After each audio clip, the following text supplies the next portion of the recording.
Primeiro, então, eu quero cumprimentar a todos e a todas, agradecer imensamente a presença dos senhores, que aceitou gentilmente esse nosso convite, para a gente falar um pouco sobre o Sistema S. Então, agradeço a todos os senhores. Eu sei que a responsabilidade dos senhores diante dessas associações de tamanha relevância para a nossa economia brasileira, eu digo, o dia que eu fiz o requerimento, eu disse, vão vir aqui os donos do PIB deste país, né? Não esse PIB negativo. Então, eu sei que é muito difícil esse deslocamento dos senhores, mas eu acredito que eu tenho sido bem-sucedido nesse nosso convite e que nós tenhamos aqui hoje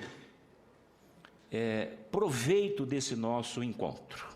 Então, quero agradecer novamente a presença dos senhores. E nós podemos ter aqui uma dinâmica, nós podemos passar a palavra aos senhores e depois eu quero falar sobre o Sistema S aos senhores. Mas antes eu gostaria aqui de dizer sobre a importância do Sistema S na nossa economia. Eu venho da contabilidade, quando garoto, passei pelo direito tributário, empresário há 30 anos administrando alguns negócios no nosso país, com muita dificuldade, como os senhores aqui sabem, e cheguei ao Senado Federal pelos desígnios de Deus e aqui estou. Quando cheguei aqui em 2011, eu percebi que o país, esse gigante adormecido, eu continuo dizendo, que nós temos vários gargalos que impedem o nosso crescimento econômico. Vários gargalos, diversos. Com esse governo, então, foi elevado ao cubo esses gargalos. Mas um deles é a mão de obra brasileira. Se eu estiver enganado, salvo o melhor juízo de vossas senhorias. Nós temos uma mão de obra desqualificadas e uma produtividade muito baixa dos nossos trabalhadores. E eu fui verificar então aonde é que estava este gargalo, o porquê dessa mão de obra desqualificada do nosso trabalhador. E cheguei até o Sistema S, SESI, SENAI, SESC, SENAC, SEST, SENAT, SENAR, a própria Apex Brasil, SESCOP. Fui buscar informação, não encontrei informação nenhuma. Mas eu tive a feliz sorte de conseguir um pedido de auditoria junto ao TCU no Sistema S. Essa auditoria não foi feita em loco, porque o TCU não tem pessoas. Mas, de acordo com os dados fornecidos por estas entidades, o TCU, então, formalizou vários acórdãos. E, de conformidade com esses acórdãos, eu acabei até escrevendo um livro, porque não tinha nenhuma informação. E, diante dessas informações, eu acabei escrevendo um livro que eu denominei Caixa Preta do Sistema S, que nós vamos colocar aos senhores. Eu sempre tenho dito aqui no Senado Federal que eu sou um defensor do Sistema S, que foi criado na década de 40, conforme os senhores sabem. Um sistema maravilhoso. Me permite um exemplo, não me leve a mal com esse exemplo, mas o Sistema S para mim é como uma garota linda e bela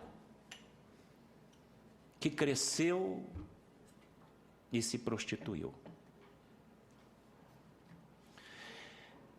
Nós temos aqui um projeto de aprimoramento do Sistema S, que eu criei uma lei geral para aprimorar o sistema e corrigir as deficiências do Sistema S, tão importante para a nossa economia, para o nosso país e para nós aqui, para os senhores aqui que representam grandes categorias. Eu queria fazer, a princípio, então, esse ligeiro comentário, que eu sou um defensor e a nossa intenção aqui é tão somente aprimorar e fazer as correções devidas. E depois, então, eu quero dizer aos senhores o que eu tenho de informações hoje sobre o Sistema S. E também ouvir os senhores. E hoje, o cenário econômico desse país é caótico. E eu não tenho dúvida que os senhores talvez possam, inclusive, dar aula aqui para nós, né? Que está lá na ponta, como eu também estou, mas os senhores estão mais à ponta. Essa elevação dessa taxa de juro para combater essa inflação é o único remédio que esse governo tem. É o único, ele não tem outro. Ele não acha que a produtividade pode resolver o problema, como os Estados Unidos fez. Vamos aumentar juros, porque aumentando o juro nós vamos debelar a inflação. Produção, não. Com isso, então, vem a recessão. Vem a recessão, aí vem a desmotivação dos nossos empresários, que gerem emprego e renda e paguem impostos nesse país. E essa desmotivação dos nossos empresários está aí hoje o quadro. Saiu que as empresas estão sem fazer investimento este ano, 46% das empresas não fizeram investimento esse ano, e nem vai fazer. É a empresa que tem um patrimônio de 200 milhões de reais, se ela vender esse patrimônio, ou esse capital dela ali empregado, e ir para o mercado financeiro, ela vai ganhar muito mais. Então, os nossos empresários estão desmotivados, e com isso, então, vem o tal do desemprego. Todo mundo desempregou. Todo mundo desempregou. E esse é o bicho-papão desse governo, que ele ainda não acordou para este ponto. Esse emprego que eles dizem de 8 ponto qualquer coisa, eu fiz uma pesquisa e cheguei que, lamentavelmente, o nosso emprego é acima de 20%. Essa metodologia é errática.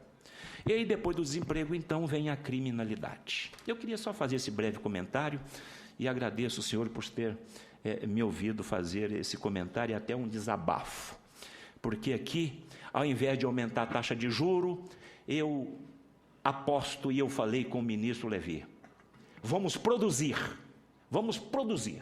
Nós temos que chamar os nossos empresários, centrar com os nossos empresários e incentivar os nossos empresários. Porque a lei de mercado, ela equilibra, ela controla essa tal da inflação. E agora é que eles chegaram à conclusão de que vai ter que chamar realmente os empresários para conversar. E passou da hora, está muito tarde já, né? Já tem um desemprego aí, eu diria, em massa. Era só essa introdução que eu queria fazer e gostaria, então, de passar a palavra aos senhores e depois, então, eu faço as minhas considerações. Eu começo, então, passando a palavra para o Dr. Luiz Moan Júnior, né? Presidente da Anfávia, para as suas considerações. E aqui nós estamos com um problema de tempo, doutor Luiz, mas a casa é nossa. Vamos pensar em 10 minutos. Eu devo gastar aqui uns 30, 40 minutos para fazer a exposição sobre o Sistema S aos senhores. Né? Uns 40 minutos eu acho que eu consigo fazer. E os senhores têm 10, mas se precisar de um pouco mais também, não há problema, viu? A casa é nossa. Com a palavra, o doutor Luiz.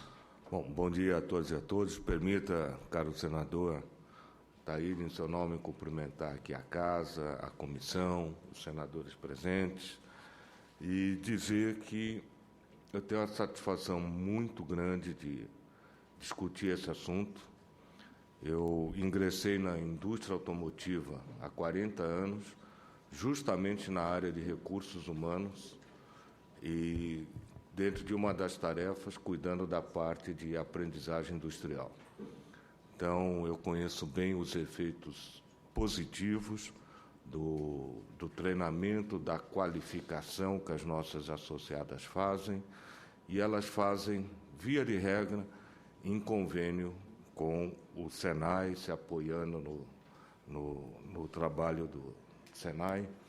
E nós, indústria automotiva, temos hoje um quadro de funcionários extremamente qualificados, e eu posso reputar que boa parte dessa qualificação advém de vários organismos do Sistema S.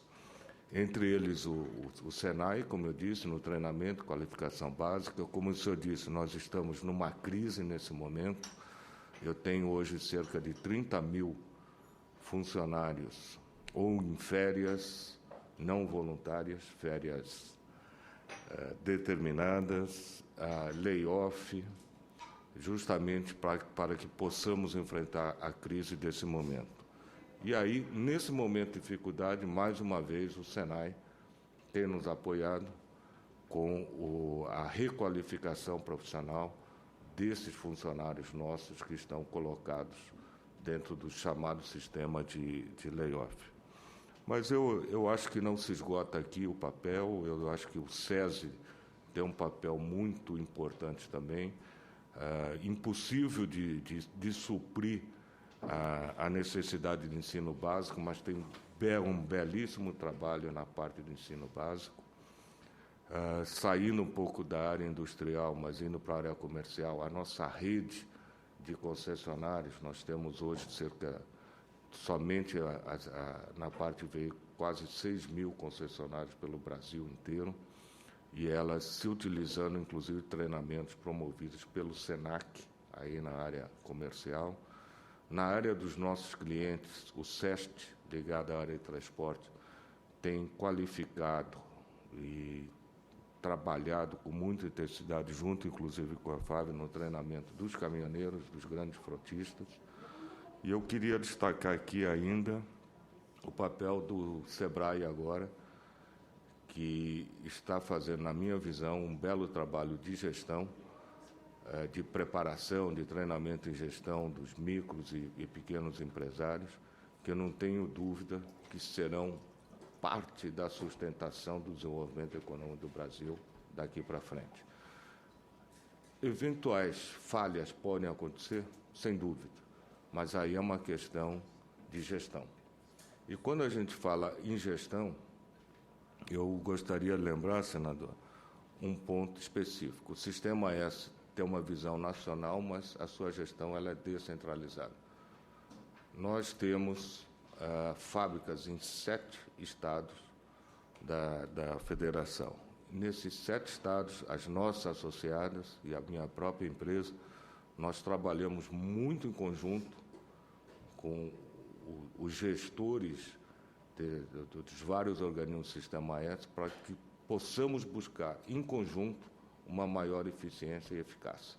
Então, eu acho que é um trabalho nosso também de estarmos juntos com essas entidades, com esse organismo, melhorando a gestão de cada uma delas.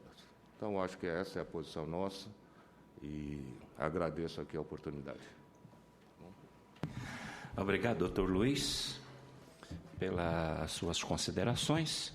E passo a palavra, então, ao doutor Francisco Balestrin, presidente da Associação dos Hospitais Privados. Com a palavra, doutor Fernando. Ok. Bom dia a todos. Obrigado, senador, pelo convite.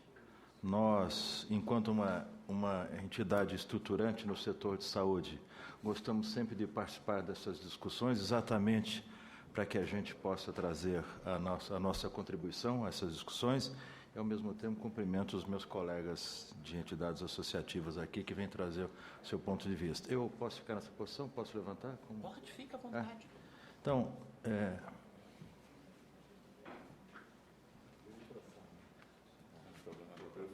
eu vou ver se ele tem.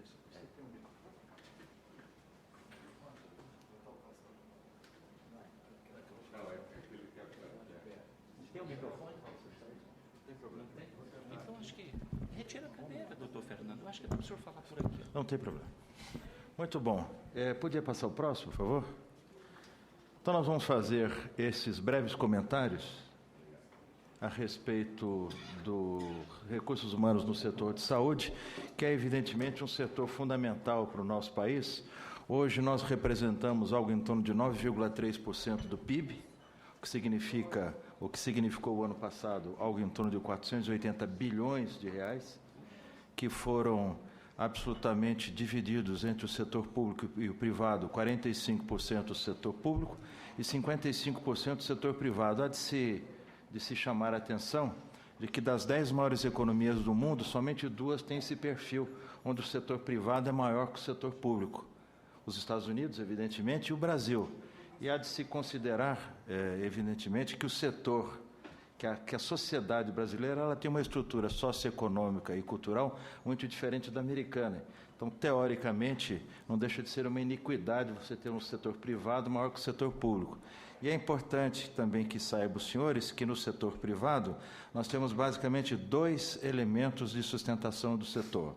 Os chamados planos de saúde, ou as chamadas operadoras de plano de saúde, ou a medicina suplementar, que correspondem do total de 280 bilhões de despesas, algo em torno de 110 bilhões, e os outros 170 bilhões são despesas out of pocket, são as despesas que nós, brasileiros, fazemos diretamente, tirando dinheiro do bolso, para pagar a política farmacológica, para pagar pequenos procedimentos que não são cobertos, para, eventualmente, aquelas pessoas que têm cobertura apenas do SUS e não se contentam com a espera, às vezes, de meses para um procedimento, acabam fazendo um procedimento pago, muitas vezes financiado pelo esforço grande da família, no sentido de dar saúde àquele cidadão. A ANAP, o próximo, por favor. O senhor quer que eu troque? Ah, tá bom. Então, por favor, a ANAP é uma entidade... Pode passar, por favor. É uma entidade representativa dos hospitais brasileiros. Nós somos 71 hospitais no Brasil como todo. Acredito que nós estamos em 15 estados brasileiros. Acredito que a maior parte desses hospitais sejam de conhecimento dos senhores, o Albert Einstein, o Sírio-Libanês, os hospitais da Rede D'Or, o HCOR, o Oswaldo Cruz, vários hospitais aqui de Brasília, Vita Curitiba, Mãe de Deus, Moinhos em Porto Alegre, ou seja, são aquele conjunto dos hospitais que, de alguma forma, no Tocantins ainda não temos nenhum, Sandra, né? São basicamente aqueles hospitais onde a gente, de alguma forma, vê que existe um esforço grande no sentido de melhoria de qualidade e assistencial e, ao mesmo tempo, um esforço grande no sentido de governança corporativa e de estruturação dos seus processos. Obrigado. O ano passado, esse conjunto de hospitais faturou algo em torno de 21 bilhões de reais no seu conjunto. Eu queria que o senhor soubesse, o Brasil tem 6.300 hospitais. E esses 71 hospitais faturaram o ano passado 21 bilhões de reais, o que significou aproximadamente 30% de todas as despesas com a medicina suplementar no nosso país e praticamente 50% de todas as despesas hospitalares no nosso país, no setor privado. E esses outros números aí que nós temos, 5 milhões de atendimento no pronto-socorro, uma quantidade muito grande, só para configurar para aqueles que eventualmente não conhecem essa entidade. Nós temos ainda esses números, os senhores podem ver, a maior característica das instituições é que elas são focadas no processo de acreditação. A acreditação é a certificação que existe para o setor industrial ou de serviços, no caso da área de saúde, é chamada acreditação, sendo que as principais são as chamadas acreditações internacionais, uma americana, Joint Commission, e a outra canadense, que é a Accreditation Canada. E temos também o processo de acreditação nacional, chamado ONA. Né? Quais são os nossos desafios para atrair e reter profissionais no setor de saúde, à medida que nós não fazemos parte do Sistema S? Isso que é, inclusive, uma lembrança que eu queria trazer aqui para os senhores. Né? Em 2014, dos 391 mil empregos formais que foram criados no nosso país, 56 mil deles foram do setor hospitalar, ou seja, 1 para cada 7 empregos criados no Brasil, 1 foi no setor hospitalar, não estou nem dizendo no setor de saúde, que isso é maior, mas no setor hospitalar, da prestação de serviços de saúde. Nós geramos mais de 5 milhões de empregos no setor de saúde e algo em torno de 2 milhões de profissionais com formação para profissionais de saúde, ou seja, nós temos um conjunto de algo em torno de 5 milhões, sendo que 2 milhões deles são profissionais técnicos no setor de saúde. porque, evidentemente, além dos profissionais técnicos, que lidam diretamente com assistência, existem todos aqueles profissionais de suporte administrativo, de suporte técnico, de logística, de engenharia, administração, ou seja, no total são 5 milhões, e nós convencionamos chamar esses 5 milhões de profissionais de saúde, porque, afinal das contas, eles estão inseridos dentro do contexto, né?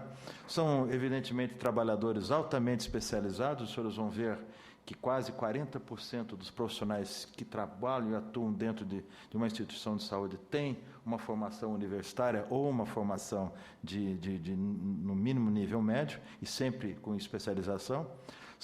Todas as profissões do setor de saúde são praticamente muito e altamente regulamentadas, os médicos, a enfermagem, a fisioterapia, ou seja, praticamente todas as profissões elas são regulamentadas, e existe uma forte presença de terceirização no nosso setor, principalmente nas áreas, algumas áreas administrativas e muito também nas áreas de atenção direta. Só para falar um pouquinho a respeito do nível de escolaridade, então vocês vão ver que 65% dos nossos profissionais, eles têm, no mínimo, nível médio completo, e 21% estão aqueles que têm o superior completo, ou seja, é um conjunto de profissionais altamente qualificado, até porque lidar com uma mercadoria, vamos assim colocar, tão importante e tão nobre, que é a vida humana, se incorpora e se impõe realmente à existência de profissionais altamente qualificados, né? Esse é um aspecto importante, que vocês vão ver que de um ano para o outro, de 2013 para 2014, nós tivemos um incremento no salário médio mensal dos profissionais ligados aos hospitais da ANAP de quase 38%. É um número enorme. Isso, vocês vão ver mais para frente, tem a ver principalmente com a dificuldade de retenção de profissionais que nós temos hoje. Os profissionais, eles optam por atuar em outros tipos de trabalho, porque, evidentemente, atuar dentro de instituições de saúde é muito doído, muito sofrido, as jornadas de trabalho elas são muito repetitivas e, muitas vezes, muito pungentes. Então, os profissionais, se você não criar para eles outros tipos de qualificação, de retenção, eles têm dificuldade. O salário, e a gente vem comprovando, e vocês vão ver, quando eu falar em rotatividade, vocês vão ver que este não é o principal dos itens. Mas nós temos, eu não sei quantos são nos outros setores, mas nós temos um salário médio em torno de R$ 2.900, o que significa um salário relativamente alto dentro do contexto, né, aqui do nosso país. Aqui vocês vão ver o índice de rotatividade, apesar de tudo, é alto. Praticamente 25% dos nossos profissionais, eles mudam a cada ano. Isso traz para as instituições um trabalho e um trabalho enorme, né? Porque nós acabamos perdendo um conjunto muito grande de profissionais. Gastamos novamente em treinamento, gastamos novamente em inserção, gastamos novamente na capacidade de trazer. Isso cria esta, né? A taxa de desligamento é muito alta, o desligamento voluntário em torno de 55% do total de desligamento. Tempo médio de preenchimento de vagas hoje também é muito alto, em torno de 30 dias, e quando falamos então em enfermagem, é algo em torno de 40 dias, principalmente pela desqualificação do profissional que existe no mercado. Existe uma desqualificação enorme do seu ponto de vista de condição técnica, condição pessoal e muitas vezes condição humana mesmo. Então nós temos que trazer essas pessoas, e o que é interessante, nos primeiros 90 dias, que é o período de experiência, praticamente 20% do pessoal que é trazido para dentro desistem e acabam saindo voluntariamente. A taxa de absenteísmo também é alta, em torno de 3%.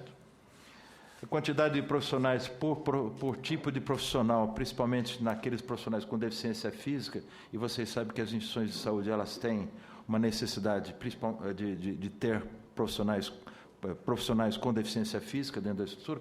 Aliás, todas as instituições têm. A nossa dificuldade é que no setor técnico, para nós fica mais difícil agregar profissionais que tenham competência, que se sujeitem a estruturas de trabalhar de madrugada, trabalhar em instituições, fazer esforços.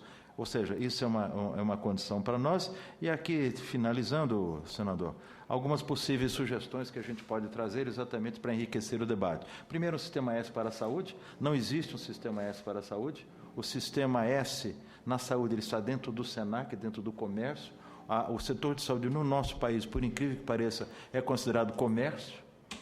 Isso e praticamente todos os treinamentos que são feitos dentro do setor S de saúde, eles não são, são treinamentos de interesse direto do setor de saúde, à medida que cursos como cosmetologia, podologia, shiatsu, essas coisas são considerados investimentos no setor de saúde, e evidentemente quando falamos de hospitais e outras estruturas, nós estamos falando de coisas completamente distintas, estamos falando de enfermeiros, de médicos, de profissionais altamente qualificados, de cursos focados na gestão de materiais, focados na gestão de pessoas, focado na gestão de infecção hospitalar, que é o nosso foco principal.